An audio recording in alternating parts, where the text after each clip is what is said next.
आज Doubtnut app download करें। Doubtnut पर अपने सभी गणित, रसायन विज्ञान, भौतिक विज्ञान और जीव विज्ञान के डाउट्स का करो सफाया। बस प्रश्न की फोटो खींचो, एक ही प्रश्न को क्रॉप करो और तुरंत वीडियो सोल्यूशन पाओ। अभी डाउनलोड करें। हेलो एवरीवन, प्रश्न है हमारे पास। माना f(x) फलन बराबर है 2 माइनस मापांक x की घात 2 जमा 5x जमा 6, जब x का मान क्या होगा? -2 के बराबर नहीं होगा। और f(x) किसके बराबर है? b की घात 2 जमा 1 के। कब? जब x का मान जो है वो -2 के बराबर है।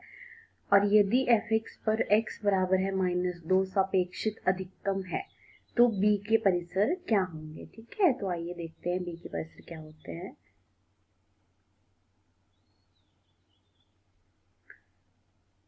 फलन क्या दे रखे हैं हमारे पास? पहले तो हम इसको उठाएंगे। क्या है? x² मॉड में प्लस 5x 6। ठीक है, अब मॉड है और x² है तो ये हमेशा ही क्या होगा? धनात्मक। तो इसको हम x की घात 2 लिख सकते हैं। ठीक है जी, इसको सॉरी f(x) ना लेके, f(x) तो हमारा पूरा ही फलन हो गया। इसको हम क्या लिखेंगे? बाई ले लेंगे कोई। ठीक है, इसको बाई ले लेते हैं हम लोग, बाई। और बाई बराबर है x की घात 2, क्योंकि मॉड है और घात 2 है तो हमेशा x का मान कुछ भी हो, चाहे धनात्मक हो ऋणात्मक हो, हमेशा जब भी मापांक से बाहर आएगा वो धनात्मक ही होगा। तो इसलिए हम मापांक x की घात 2 को x की घात 2 लिख सकते हैं जमा 5x जमा 6। अब इसके हम क्या कर लेते हैं? मूल निकाल लेते हैं। क्या आते हैं? तो x की घात 2 जमा 3x जमा 2x जमा 6 क्या आ जाएंगे? यहाँ से हमारे पास दो मूल आ जाएंगे, एक x जमा 3 और एक x जमा 2।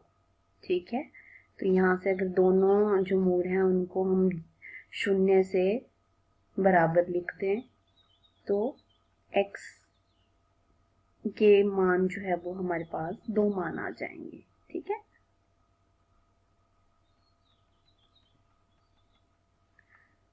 यहाँ से आएगा x बराबर है -3 और यहाँ से आएगा x बराबर है -2। ठीक है, अब इसको हम आलेख के द्वारा समझ लेते हैं कि क्या बनता है हमारे पास, क्योंकि आलेख से ही हमारे जो है वो b के परिसर निकल के आएंगे। तो पहले तो हम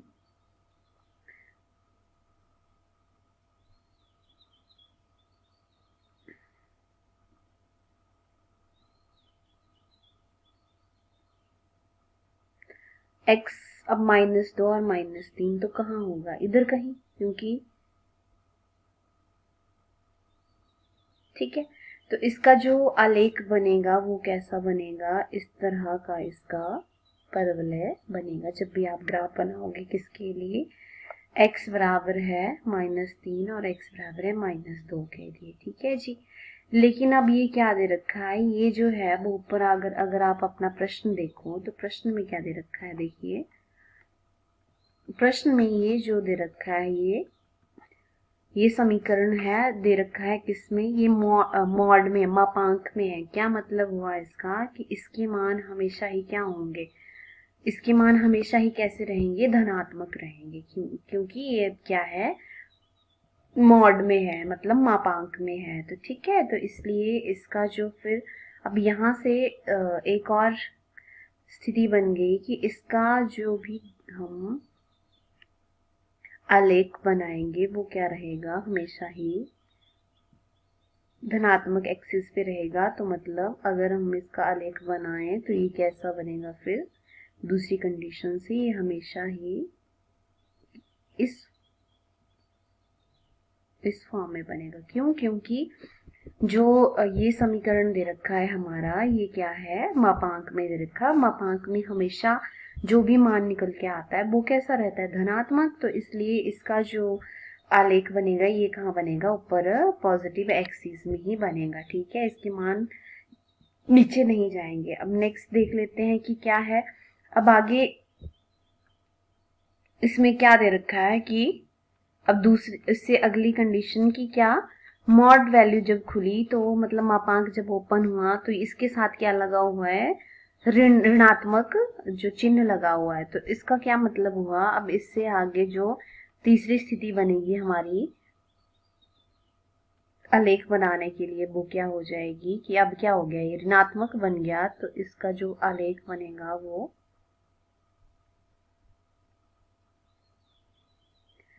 इस पे ऋणात्मक चिन्ह लग गया, तो अब हमारा आलेख जो है वो कुछ ऐसा बन सकता है। ठीक है, ठीक है जी।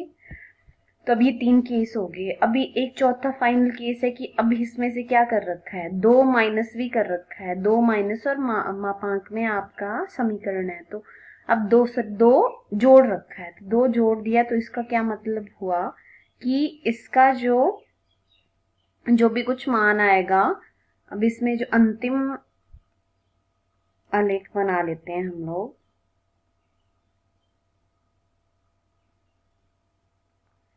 अब -2 और -3 तो यहाँ है, लेकिन इसमें क्या कर दिया गया, 2 भी जोड़ दिया गया। देखो ये था हमारे पास x की घात 2 जमा 5x जमा 6 के लिए आलेख। ठीक है जी।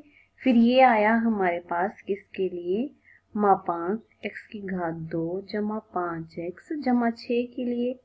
फिर क्या हुआ, उससे अगली स्थिति थी कि इसके साथ क्या लगा हुआ है, धनात्मक ऋणात्मक चिन्ह, तो फिर उसके लिए ग्राफ हमारा कुछ ऐसा बन गया। लेकिन अब इसमें भी क्या कर दिया गया है, 2 जो है वो जोड़ दिया गया है, तो अब हमारा जो अंतिम फलन है वो ये है। ठीक है, तो इसके लिए जो है वो ग्राफ कौन सा है, ये वाला ग्राफ है। ठीक है, तो इस ग्राफ में देख लेते हैं हम जो अंतिम वो कैसा हो जाएगा। अब देखो 2 जो है वो क्या कर दिया गया है, इसमें से जोड़ दिया गया है, तो इसका ग्राफ कैसा होएगा फिर,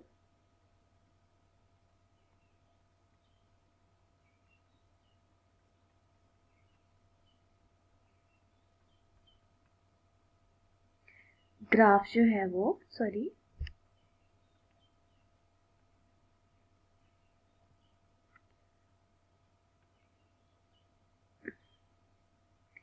ग्राफ हमारा यहां से इस तरह का बनेगा, जो अंतिम बनेगा। ठीक है, किसके लिए, इसके लिए। ठीक है जी, तो ये हमारा बना अंतिम ग्राफ। अब इसको हम सही तरीके से ड्रॉ कर लेते हैं। ठीक है,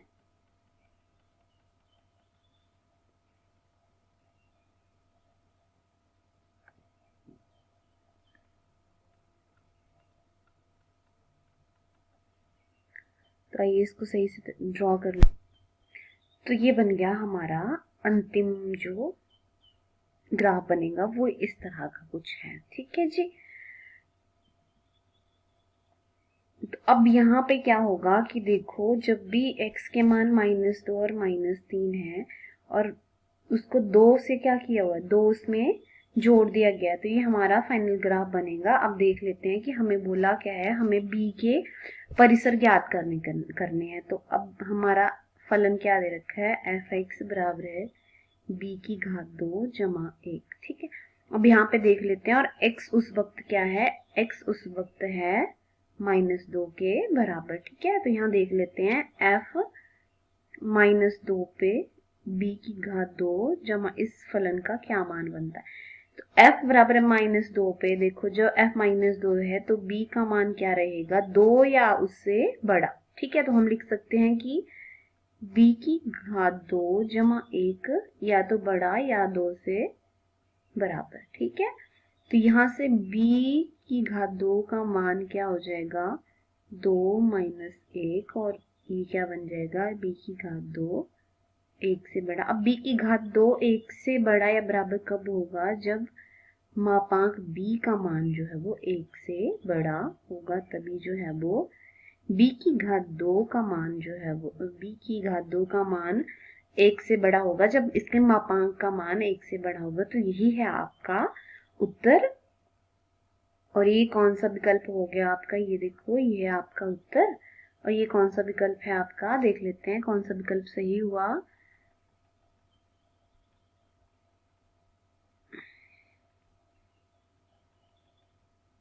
ये देखिए कौन सा विकल्प है। हाँ, ये हमारा पहला विकल्प जो है वो सत्य सिद्ध हो गया कि बी के परिसर जो हैं वो क्या होंगे, 1 या उससे बड़े। ठीक है, मापांक में। ठीक है जी, तो ये था आपका हल। Thank you. कक्षा 6वीं से 12वीं से लेकर नीट, IIT, JEE वो एडवांस के लेवल तक 1 करोड़ से ज्यादा छात्रों का भरोसा। आज ही डाउनलोड करें डाउटनेट ऐप या व्हाट्सएप करें अपने सारे डाउट्स 8400 400 400 पर।